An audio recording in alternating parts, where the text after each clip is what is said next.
Parang kumain na po kayo? Pare-pare tayo. Naninigas din po yan. Gusto tayo. By the way po, maraming salamat po.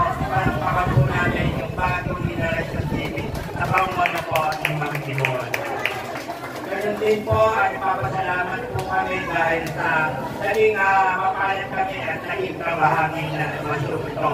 Umasa po kayo na ang chika ng Jerry Sanchez sa pamumula ng ating malapunong bayan, Mayor Sir Kalatian, ay patuloy pong tutulong sa mga nangangailangan, lalo higit para mapaunlad at maitaas ang antas ng pamumuhay ng bawat isang Palawenyo. Muli po, sana po, sasamantalin natin magkakataon ko ito.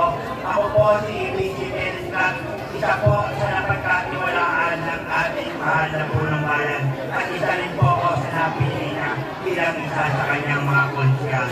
At ako po ay dating ex-official ng bilang bayan.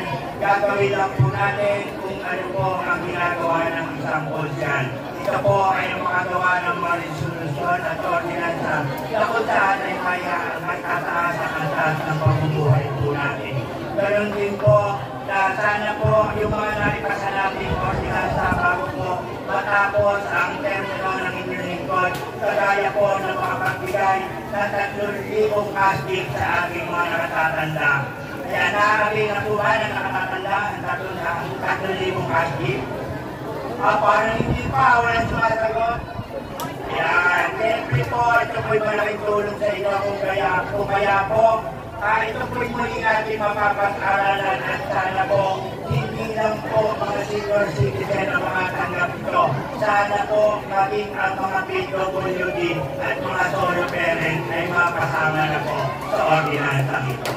At ganoon din po, sana po ay tulungan natin mapalakas yung pangalawang kolehiyo dito sa bayan ng Calawang. Alam niyo po yan yung pangalawang college school sa bayan ng Calawang?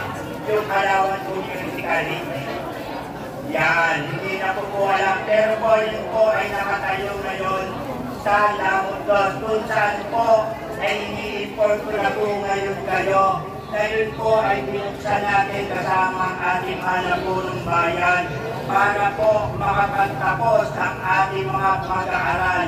Maniwala po po hindi. Meron na po kami mapapagtapos ngayon na 4 estudyante at ito po ay walang binabayaran kahit 1 sentimo.